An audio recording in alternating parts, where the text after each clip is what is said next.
Hey, it's Megan, and today I'm going to show you how to recreate this beautiful, messy French twist updo.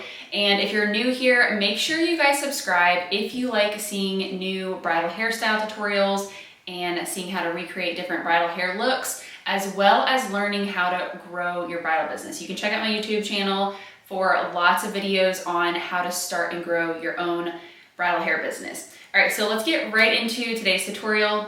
Also, real quick, before we get started, I did want to let you know that I am using my Megan Lorson mannequin head doll. So this is the mannequin head that I personally created and manufactured. I have a blonde and brunette option, but I just wanted to let you guys know that this is the one I'm using today because I usually get asked pretty often about what mannequin heads I'm using. And I do have a link, I'll put a link below in the description to purchase her if you are interested. So the first thing I'm gonna do is just take out my front pieces, however much hair that I want down in the front. And so I'm just gonna section those out first. And I want it to be a pretty heavy front piece. So I'm gonna leave out quite a bit, roughly that much, but you can definitely do more or less just depending on the look you're going for.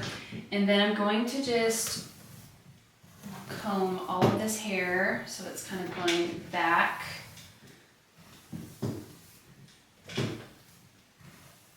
And then we're going to start by taking a section at the top and just teasing it. So I'm going to tease it right at the root area.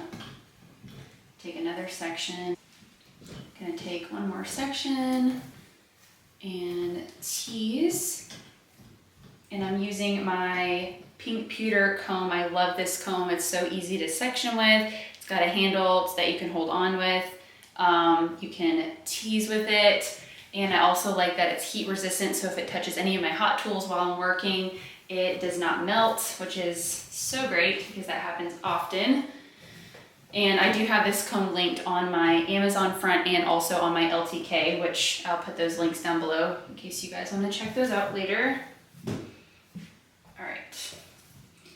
Then I'm going to gather all of the hair into sort of like a low ponytail. And again, just make sure you have the amount of face framing pieces that you want out. And then I'm going to start twisting the hair up, and I'm going to grab my bobby pins. And then what I like to do is start at the bottom, and I take the bobby pin into the twist and reach it over and then lock it back in. So it's like a scooping motion like this, and then it gets locked back in. This creates a nice secure updo and makes it nice and tight. And for this style, I really want to focus on the shape of it. So I want it to be sort of nice and tight down here near the base of the neck, and then it's going to kind of build up and get messy and full and voluminous on top. So I'm just going to stick quite a few in. This mannequin does have a super thick hair. She has 230 grams of hair, which is a ton of hair. So it's just, I mean, an insane amount of hair. So I'm just going to continue to put as many bobby pins in that I need to. And this is supposed to be a messy hairstyle, so the more texture that you can create back here, the better. And if you want a smoother look, then you can definitely smooth it out more. It's really just personal preference, but for the sake of this video, this is going to be a messier, more undone looking French twist. So I'm going to continue to place the bobby pins up pretty high. And then what I like to do at the top is take a little elastic band and create this with 2 bobby pins. And then what I do at the top is place the bobby pin in on one side, and then this stretches over the other side and it keeps this nice and secure. And then once that is secured, I like to just go in with a few more bobby pins, kind of take a step back and Just make sure this is nice and tight. And then I like to take one at the bottom of the twist and sort of just scoop some hair up and stick this one straight up to make sure that the bottom is secure. And then we have, so this hair right here needs to be secured a little bit more. So I'm gonna go ahead and just kind of fold it under there and grab a bobby pin.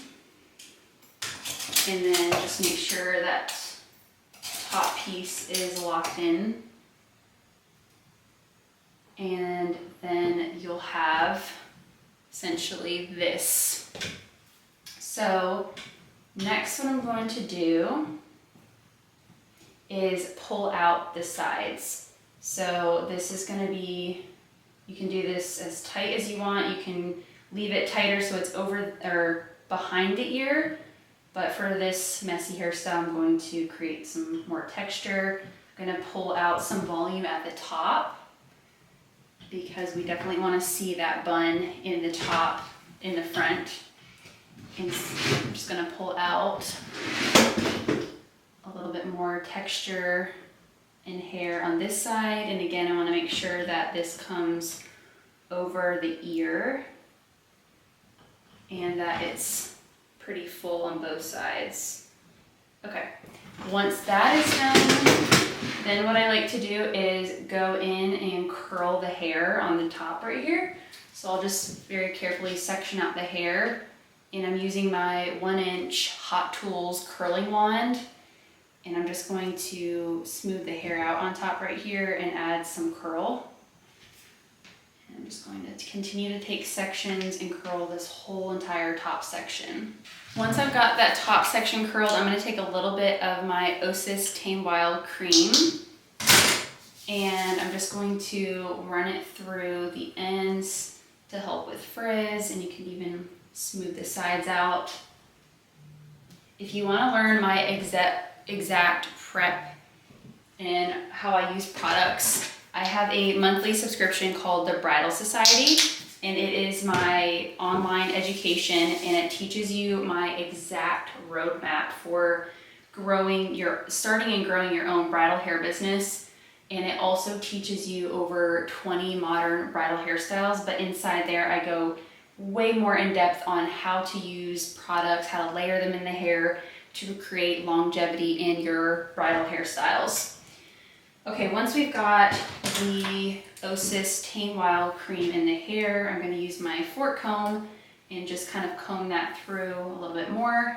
And then at this point, this is all creative, so you kind of just play with it, visualize, and just, it's very visual, so like wherever you feel like you want to place the pieces, and then you can even look at it from the front to make sure that it has the amount of hair that you want to see from the front.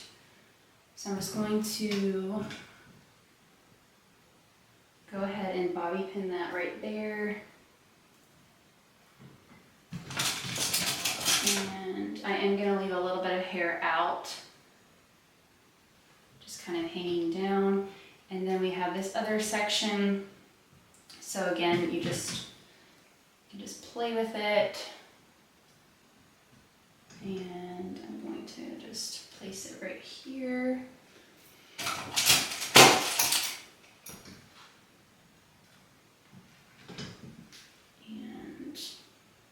And you can just, once you've got everything pinned, I like to just kind of pinch and pull if there's like any places that I want more texture or that need to be kind of pulled out more.